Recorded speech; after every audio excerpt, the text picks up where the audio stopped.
오늘 우리가 허락된 말씀은 신약성경 요한복음 12장 42절 43절 말씀입니다.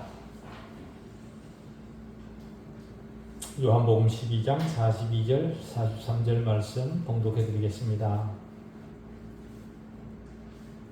그러나 관리 중에도 그를 믿는 자가 많되 바리새인들 때문에 드러나게 말하지 못하니 이는 출교를 당할까 두려워함이라. 그들은 사람의 영광을 하나님의 영광보다 더 사랑하였더라. 아멘. 하나님 아버지, 구원의 진리 안에 다시 초대해 주신 은혜를 감사합니다. 창조주 하나님에 대한 지식과 구속주 하나님에 대한 지식을 바르게 전달받는 말씀이게 해주십시오. 노래와 춤이 하나님을 찬양하는 것이 아님을 알게 해주십시오. 교회의 모든 질서가 하나님께서 제정하신 바로 그것이 되게 하는 말씀이게 해주십시오. 하나님께서 제정하신 바로 그것이 아니라면 교회가 아니라 말하게 해주십시오. 전투하는 교회로서의 참교회로 바로 서게 하는 말씀이게 해주십시오. 이교 철학과 문화가 우리 믿음의 모학선생이 되지 않게 해주십시오. 이교 철학과 문화를 성경과 동등한 자리에 올리지 않게 해주십시오. 세상에 속한 모든 것들이 교회 안에 자기 자리를 펴지 못하게 하는 말씀이게 해주시옵기를 우리 주 예수 그리스도 이름으로 기도하옵나이다. 아멘. 개인의 생각과 판단이 갈수록 진리의 반열에 오르고 있는 시대입니다. 그러다 보니 신앙을 하는 데 있어서도 신앙의 절대적 기준보다 자신의 의견이나 주변 환경이 더 높임받는 시대가 되었습니다. 이런 시대는 자신의 직접적 경험을 진리 판단의 첫 번째 기준으로 여깁니다. 자기 경험이 믿음의 근거라는 겁니다. 이런 시대에 물이 포도주가 되고 성남파도가 주님의 말 한마디에 잠잠해지고 떡 5조각과 물고기 2마리로 5,000명을 먹이고 날 때부터 맹인이었던 사람이 보게 되고 안전병이가 일어나고 38년 된 병자가 나아서 걸어가는 이런 기적을 주님이 행하시는 현장에서 한 번만 볼 수 있다면 얼마나 좋겠습니까? 물론 그런 일이 현대에는 불가능합니다. 그런데 그런 일을 현장에서 실제로 경험한 사람들이 있었습니다. 그들은 직접 주님의 기적을 두 눈으로 보았고 살아계신 주님의 음성을 들었습니다. 그들이 누구냐 하면 주님과 같은 시대를 살았던 유대인들입니다. 주님이 그들 앞에 많은 이적을 행한 이유가 무엇이겠습니까? 주님이 많은 이적을 행하신 이유는 주님 자신이 바로 사람으로 오신 하나님이라는 사실을 보여주기 위해서입니다. 병원이 포기한 불치병 환자를 어떤 그리스도인이 기도를 통해 완치시켰다면 그 단 한 사건만으로도 엄청난 화제가 될 겁니다. 그런데 주님은 가는 곳마다 병자를 고치셨습니다. 주님이 고치지 못한 병자가 없고 심지어 죽었던 사람조차 살리셨고 수많은 귀신들을 쫓아내셨습니다. 초자연적 이적을 주머니에서 물건 꺼내듯이 일상적으로 행하시는 분입니다. 하나님이 아니고서는 불가능하죠. 그런 주님을 두 눈으로 직접 보면서도 주님을 메시아로 받아들이지 않았다고 합니다. 그들이 그렇게 한 이유를 이사야 선지자의 예언, 다시 말해 이사야 53장 1절 우리가 전한 것을 누가 믿었느냐, 여호와의 팔이 누구에게 나타났느냐는 이 예언이 성취되게 하기 위해서라, 그렇게 성경은 얘기를 합니다. 여기서 여호와의 팔은 하나님의 능력을 말하는 거죠. 다시 말해 하나님의 능력을 직접 보여줘도 믿지 않더라는 겁니다. 그들이 왜 그런가 하면 이 또한 이사야 예언의 성취를 위한 것이라 그렇게 얘기를 합니다. 이 백성의 마음을 둔하게 하며 그들의 귀가 막히고 그들의 눈이 감기게 하라. 염려하건대 그들이 눈으로 보고 귀로 듣고 마음으로 깨닫고 다시 돌아와 고침을 받을까 하노라. 주님 당시 유대인들이 주님을 받아들이지 않은 이유도 그들의 마음과 귀와 눈을 하나님이 막으셨기 때문이라 이렇게 말합니다. 그런데 놀랍게도 그런 유대인들 가운데도 주님이 메시아라는 사실을 인정하는 사람들이 더러 있었다 그렇게 말합니다. 그들이 주님을 메시아로 인정한 이유는요, 주님이 행하신 모든 이적들을 설명할 방법이 없었기 때문에 그렇습니다. 저분이 하나님이 아니고서는 도저히 저런 일이 행할 수 없다는 사실을 자신들이 눈으로 보고 확인했기 때문에 그런 겁니다. 그럼에도 불구하고 그들은 주님을 믿는 믿음을 겉으로 드러내지 못했다 그렇게 말합니다. 여러분, 어떤 사람이 예수 그리스도를 비밀스럽게 믿는다는 것이 가능한 일입니까? 예수님이 하나님의 아들이심을 믿고 자신을 죄에서 구원할 자로 그렇게 받아들이고 주님에게 자신을 맡겼으면서도 자신의 믿음에 대해 침묵을 지킬 수 있겠습니까? 마음을 다해 주님을 믿으면서도 공개적으로는 주님을 고백하지 않을 수 있겠느냐 그 말입니다. 본문을 보면 지금 제기한 질문들을 하게 합니다. 당시 유대인들은 대체적으로 주님을 배척했습니다. 그러면서도 또 다른 많은 사람들은 주님을 믿는 믿음을 공적으로는 고백하지 못했으면서도 주님을 믿었다 그렇게 말합니다. 그러나 관리 중에도 그를 믿는 자가 많되 바리새인들 때문에 드러나게 말하지 못하니 이는 출교를 당할까 함이라 두려워함이라. 그들은 사람의 영광을 하나님의 영광보다 더 사랑하였더라. 언뜻 보면 이 본문은 침묵하는 믿음이 가능하다 그렇게 말하는 것 같습니다. 고백만 하지 않았지 그리스도를 믿는다고 하기 때문에 그런 생각을 할 수 있습니다. 그러나 이런 믿음이 정말 순전한 믿음이라 말할 수 있는가? 라는 의문이 들기도 합니다. 마태복음 10장 32절 33절은 이렇게 말합니다. 누구든지 사람 앞에서 나를 시인하면 나도 하늘에 계신 내 아버지 앞에서 그를 시인할 것이요 누구든지 사람 앞에서 나를 부인하면 나도 하늘에 계신 내 아버지 앞에서 그를 부인하리라 이렇게 말합니다. 또 로마서 10장 19절 10절은 네가 만일 네 입으로 예수를 주로 시인하며 또 하나님께서 그를 죽은 자 가운데서 살리신 것을 네 마음에 믿으면 구원을 받으리라. 사람이 마음으로 믿어 의에 이르고 입으로 시인하여 구원에 이르느니라 그래 말합니다. 이런 구절에 비추어 볼 때 본문 속에 믿음을 드러내지 못하는 사람들의 믿음이 진실한 믿음일 수 있을까요? 침묵을 지키고 있지만 정말로 믿음을 가진 다수일까요? 그 믿음이 정상적이라면 공적 고백을 통해 주님을 믿는 믿음을 분명히 해야 되지 않겠습니까? 본문에는 눈에 띄는 동사 3개가 보입니다. 믿다, 말하다, 사랑하다입니다. 처음 두 동사는 그 사람들이 어떤 일을 마음에 두고 있는가를 보여줍니다. 믿다, 말하다. 그런데 서로 모순되어 보입니다. 왜 그러냐 하면 믿는다 하면서 말하지 못했다. 그렇기 때문입니다. 세 번째 동사는 이들의 상황을 설명합니다.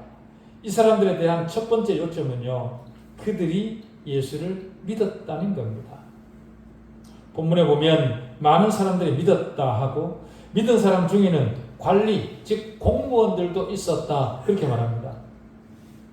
여기에 사용된 믿음이라는 단어는요, 요한이 참된 믿음에 대해 말할 때 사용한 바로 그 단어입니다. 같은 단어입니다. 예를 들어 요한복음 6장 40절에 내 아버지의 뜻은 아들을 보고 믿는 자마다 영생을 얻는 이것이니 참된 믿음을 가진 사람은 곧 영생을 가진 자라. 그 믿음을 나타내는 단어와 같은 단어입니다. 47절에 믿는 자는 영생을 가졌나니 이렇게 얘기합니다. 영생을 가지는 믿음. 7장 38절에 나를 믿는 자는 성경에 이른것 같이 그 배에서 생수의 강이 흘러나오리라. 그때 믿는 믿음과 같은 믿음입니다. 이런 구절에 사용된 의미와 같은 단어를 사용을 했습니다. 그들이 그렇게 믿었다는 거죠. 그런데 이런 구절들 바로 앞에는 대부분 주님이 배척당하는 것을 기록하고 있습니다. 주님이 배척당했음에도 불구하고 그럼에도 어떤 사람들은 믿었다는 거죠. 불신앙이 유대인의 일반적 현실이지만 그런 중에도 믿는 자가 가끔 들어 있었다는 겁니다. 그래서 요한은 어떤 여지를 두고 말을 합니다. 하나님은 언제나 아무리 악한 무리가 있다고 하더라도 그 속에 자신을 위해 남은 자를 보존하신다는 거죠. 당시 유대인들의 불신앙을 말하면서도 어떤 일부 사람들은 주님을 따랐다 그렇게 여지를 둡니다. 요한이. 그 대표적인 예가 7장 31절에 무리 중에 많은 사람이 예수를 믿고 말하되 수많은 무리 중에 그 중에 많은 사람들이 예수를 믿었다는 거죠. 그리스도께서 오실지라도 그 행하실 표적이 이 사람이 행한 것보다 더 많으리라 그런 말씀이나 10장 41절 42절에 많은 사람이 왔다가 말하되 요한은 아무 표적도 행하지 아니하였으나 요한이 이 사람을 가리켜 말한 것은 다 참이라 하더라. 그리하여 거기서 많은 사람이 예수를 믿으니라. 무리 중에 수많은 무리 중에 또 많은 사람들이 믿더라는 거죠. 이런 구절에 비추어 보면 본문에 믿었다는 사람들의 믿음이 참된 것 같습니다. 그러나 그 사람들의 믿음이 순전한 믿음이 아닐 수도 있다. 그렇게 상상을 한번 해보십시오. 그들이 주님에게 자신을 의탁할 정도로 믿지는 못했다. 그렇게 생각을 해보십시오. 그럼에도 불구하고 그들은 머리로는 주님을 믿었고 최소한 동정심은 가지고 있었을 겁니다. 그래서 그들이 믿었다 그렇게 말을 했겠죠. 물론 우리는 그들의 속마음을 진정성을 알 수 없습니다. 사람은 겉으로 드러내놓기는 부끄러워하면서도 마음속에는 원할 수도 있습니다. 그렇다고 마음속에 숨기는 그것이 진짜가 아니라 그렇게 말할 수도 없습니다. 그 관리들이 진정한 믿음을 가지고 있기는 하지만 매우 약해서 마치 연기나는 부지깽이와 같은 그런 믿음일 수도 있었을 겁니다. 감추어진 믿음이지만 사실 어떤 사람들은 겉으로 드러난 모습보다 훨씬 더 나은 믿음을 가지고 있기도 하죠. 어떤 사람의 회개는 겉으로 드러나지 않습니다. 같은 일을 하지만 그 같은 일이 모든 사람에게 동일하게 드러나는 것은 아닙니다. 그렇기 때문에 믿음이 드러나지 않았다고 믿음이 없다 그렇게 말할 수는 없는 거죠. 그런데 그들은 믿었다 그렇게 말하면서도 본문은 이렇게 덧붙입니다. 바리새인들 때문에 드러나게 말하지 못하니 이는 출교를 당할까 두려워함이라. 그들이 자신의 믿음을 고백하지 못한 이유는 신앙 고백에 따르는 대가 때문이라 그래 말합니다. 그들이 지불해야 될 대가는 출교입니다. 엄청난 거죠. 그들에게 출교는 그들 공동체에서 제외되는 것과 마찬가지입니다. 당시 그들이 하고 있던 모든 종교적 생활로부터 배척당하고 죄를 속죄하는 희생제물도 드릴 수가 없고 그들의 직위도 박탈당합니다. 그들이 살아가는 모든 사회생활에서 배제되고 마치 추방당한 자처럼 그런 취급을 받게 되는 거죠. 그렇게 된 사람들의 삶이 얼마나 비참했겠습니까? 당시에 그런 사람들이 들어있었는데 유대인들이 자녀 교육을 시킬 때 자식들에게 그렇게 말을 했다고 봅니다. 유대교를 버린 죄의 결과가 어떤 것인가를 보려면 저 출교당한 저 사람들을 봐라. 얼마나 비참한 생활을 하고 있냐. 그런데도 네가 유대교 안에 있지 않으려고 말을 듣지 않냐. 그렇게 교육을 시켰다고 합니다. 완전히 매장당해 그 어떤 일도 할 수 없는 그런 상태가 되는 거죠. 그러니 그들이 출교를 두려워할 수밖에 없었던 겁니다. 그렇게 되는 것은 당시 사람들에게 출교당하는 그런 일은 당시 사람들에게 보통 일이 아닙니다. 특히 이스라엘의 지도층에 있던 사람들, 관리들에게 있어서는 더 심각한 일이었겠죠. 같은 세상을 사는 사람으로서 감당하기 힘든 고통이었을 겁니다. 그러니 예수 그리스도를 믿고 고백하고 싶지만 지불해야 될 대가가 너무 컸기 때문에 두려웠던 겁니다. 그래서 자기 믿음을 드러내지 못했던 거죠. 그 대가가 두려워 그 대가를 지불하지 못하고 침묵을 지키고 있었던 겁니다. 그들은 불가능한 것을 하려고 마음속으로 애를 썼던 겁니다. 다시 말해 비밀스러운 제자, 이거는 불가능한 것임에도 불구하고 그들은 비밀스러운 제자가 되려고 했던 겁니다. 어떤 사람들은 비밀스럽게 예수를 믿는 것은 그 자체로 모순이다, 그렇게 말하는 사람들도 있습니다.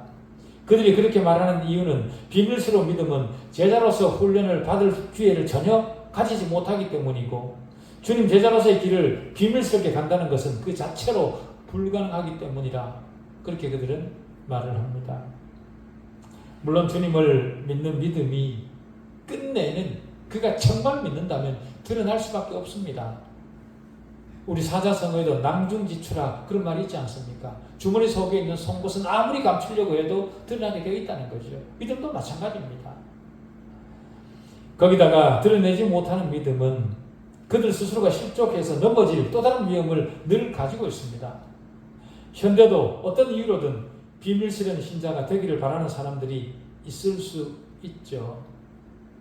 예수를 자신의 그리스도로 믿는다고 마음으로는 생각을 하지만 세상 사람들 속에 편승해서 그들과 한 무리가 되어 그들의 논리대로 살아가는 사람들이 현대에 의외로 많이 있습니다. 성경이 말하는 참된 신자라면 그렇게 행동할 수는 없죠. 우리는 주님을 그리스도로 고백하는 사람들입니다. 그렇다면 자신의 고백을 당당하게 드러낼 수 있어야 되지 않겠습니까? 이 시대는 자신의 믿음을 고백한다고 해서 당시 유대인들처럼 사회로부터 출교당할 위험도 없는 시대입니다. 그런데 왜 못 드러냅니까? 20세기 초 독일 루터기어 목사였던 보네퍼는 자신의 믿음을 고백하지 못하는 사람들을 향해 값싼 은혜를 가진 사람들이다, 그렇게 표현을 했습니다. 그러면서 그가 덧붙이기를 이렇게 말을 합니다. 값싼 은혜는 회개 없는 사죄, 훈련 없는 세례, 신앙 고백 없는 성찬 참여, 개인적 신앙 고백 없는 믿음, 제자 정신이 없는 은혜이고 십자가 없는 은혜이며 살아계시고 성육신하신 예수 그리스도 없는 은혜이다. 그게 값싼 은혜라는 겁니다. 그러면서 반대로 진짜 값진 은혜는 밭에 감추어진 보화이다. 왜냐하면 그 사람은 자기가 가진 모든 것을 다 팔아 그것을 샀기 때문이다. 또한 좋은 진주를 구하는 장사가 자기의 모든 소유를 다 팔아 살 만한 극히 값진 진주, 그것이 진짜 은혜이다. 보네퍼는 그렇게 얘기를 했습니다. 주님의 은혜가 값진 이유는 오직 참된 유일한 생명을 우리에게 주기 때문에 그 은혜가 값진 거죠. 주의 은혜가 값진 또 다른 이유는요, 죄인을, 저와 여러분을 의롭다 하기 때문에 그렇습니다. 무엇보다 하나님 아들의 생명과 바꾼 것이기 때문에 값진 거죠. 주님은 우리에게 뭐라고 얘기를 합니까? 너희는 값으로 산 것이 되었다, 그렇게 말씀하셨습니다. 값은 세상에서 흔히 구할 수 있는 것으로 치른 것이 아니라 하나님의 유일한 아들의 목숨값입니다. 그게 바로 주님께서 우리를 대신에 치르신 값입니다. 자기 유일한 아들의 목숨값,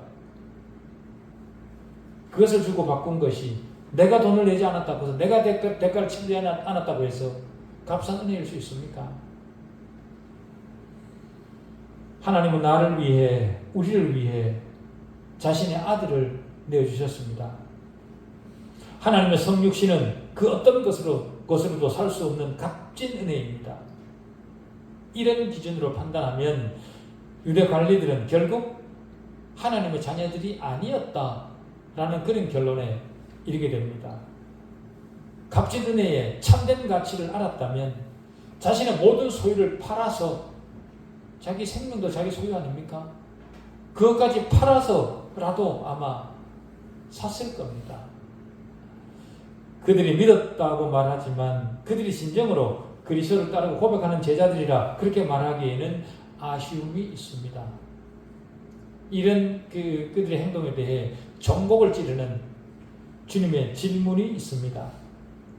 사람이 만일 온 천하를 얻고도 제 목숨을 잃으면 무엇이 유익하리요? 사람이 무엇을 주고 제 목숨과 바꾸겠느냐? 주님이 그렇게 묻습니다. 세상에서의 영광, 출교, 그것보다 자신의 목숨이 더 가벼운 것일까요? 요한이 사용한 세 번째 동사는 사랑하다라는 단어입니다. 이 사람들은 그리스도를 믿었다고 합니다. 그러나 주님을 공적으로 고백하지는 않았습니다. 고백하지 않은 이유는 조금 전에 말씀드렸듯이 출교가 들었기 때문이라 그렇게 말합니다. 그런데 소경으로 난, 9장에 있었던 소경으로 난 그 사람은 출교 처분을 받았습니다. 그럼에도 그는 주님을 아는 기쁨으로 그 출교 처분을 기꺼이 받았죠. 그들이 그리스도를 고백하지 않은 궁극적 이유를 본문은 그렇게 말을 하죠. 사람의 영광을 하나님의 영광보다 더 사랑하였기 때문이라. 요한일서 2장 15절은 이 세상이나 세상에 있는 것들을 사랑하지 말라. 누구든지 세상을 사랑하면 아버지의 사랑이 그 안에 있지 아니하니. 그렇게 말을 하고, 갈라디아서 1장 10절에서는 바울이 이렇게 얘기를 합니다. 내가 지금까지 사람의 기쁨을 구하였다면 그리스도의 종이 아니니라. 그래 말합니다. 주님은 자신을 따르는 조건을 이렇게 제시하셨습니다. 누구든지 나를 따라오려거든 자기를 부인하고 자기 십자가를 지고 따를 것이니라. 자기를 부인하고. 쉽지 않은 조건이죠. 이 세상 사람들이 서로 상호간의 가치를 인정해 주는 것을 삶의 기초로 여깁니다. 그죠? 자기를 부인하는 것을 극도로 싫어합니다. 죽기보다 싫어하죠. 자존심을 위해서는 목숨도 겁니다. 서로 높여주는 것이 세상을 살아가는 어떤 기본인 것처럼 그런 세상입니다. 그래서 사람은 다른 사람에게 경의를 표하는 것을 즐거운 것으로 생각하며 살아가죠.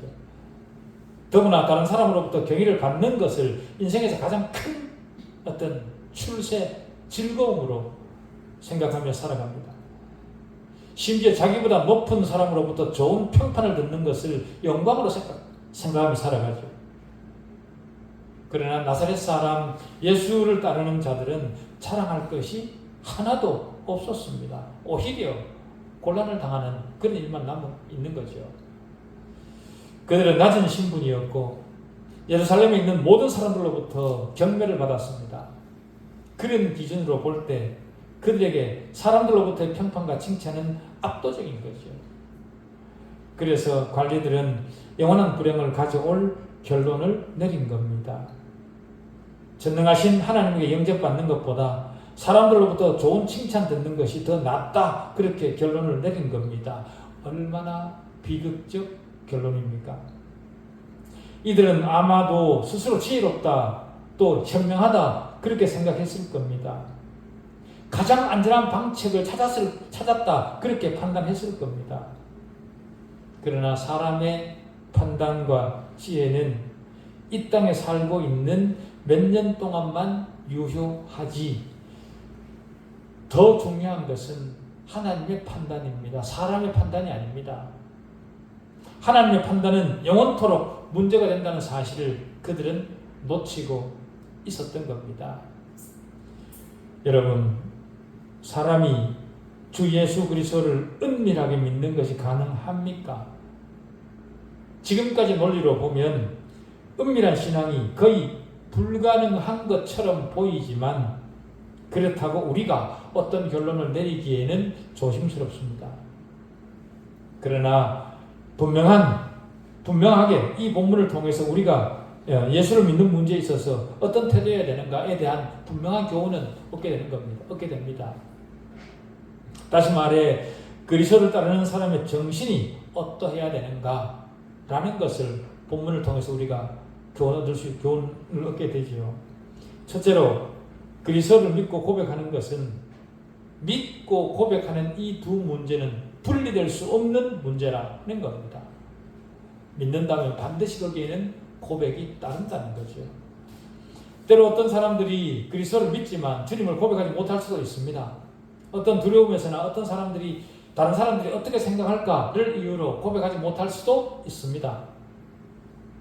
예를 들면 종교의 자유가 보장되지 않는 나라에서 그들의 고백을 외부로 표현하는 것이 어려울 수도 있습니다. 그러나 믿음을 가진 사람들 사이에서는 분명하게 명백하게 자신의 신앙을 고백할 수 있어야 됩니다. 로마서 10장 9절 10절은 네가 만일 네 입으로 예수를 주로 시인하며 또 하나님께서 그를 죽은 자 가운데서 살리신 것을 네 마음에 믿으면 구원을 받으리라. 사람이 마음으로 믿어 의에 이르고 입으로 시인하여 구원에 이르느니라. 명백하게 말씀하고 있습니다. 둘째로 본문 말씀은 그런 비밀스러운 믿음이 가능하다고 하더라도 신앙 고백 없는 위험은 위험하다라는 것을 우리에게 가르쳐줍니다. 진짜로 믿는 믿음은 모든 것을 이겨나갈 수 있습니다. 그러나 침묵하는 믿음은 믿음을 마음속에만 묶어두고 있기 때문에 곧 사라지게 될 위험이 있습니다. 책임감이 떨어지는 거죠. 상황이 변하게 되면 나는 그 말을 믿는다는 말을 하지 않았기 때문에 언제나 자신의 태도를 바꿀 수 있습니다. 관리들이 자신의 믿음을 그 뒤에 고백했다. 그런 기록이 없습니다. 사도행전에 오순절날 3,000명이 믿었다 하고 그 후에 5,000명이 믿었다. 그렇게 말을 합니다. 그들 중에 그 관리들이 있었다. 그런 기록이 성경에는 없습니다. 그 3,000명 속에 그 관리들이 있었을까요? 우리는 잘 모를 일이죠. 그렇지만 궁금합니다. 어쨌든 우리는 우리 믿음을 당당하게 고백할 수 있어야 됩니다. 그리고 마지막으로 세상을 살면서 만나는 사람들로부터의 칭찬도 중요하지만 더 중요한 것은 하나님이 나를 기억하는 겁니다. 사람이 나를 기억하는 것보다 그건 아무것도 아닙니다. 그건 지나면 다 없어집니다. 우리 인생에 있어서 궁극적으로 중요한 것은 하나님으로부터 인정받는 겁니다. 우리 영혼의 운명은 전적으로 하나님의 손에 달려 있습니다. 하나님으로부터 인정을 받고 있는 한 다른 모든 것을 잃은들 무엇이 문제이겠습니까? 세상에서의 삶은 곧 지나갑니다. 그렇지만 하나님 앞에서의 삶은 영원합니다. 그러니 예수 그리스도를 입으로 시인할 줄 아는 그런 믿음을 가진 우리 모두이기를 바랍니다. 기도하시겠습니다. 하나님 아버지,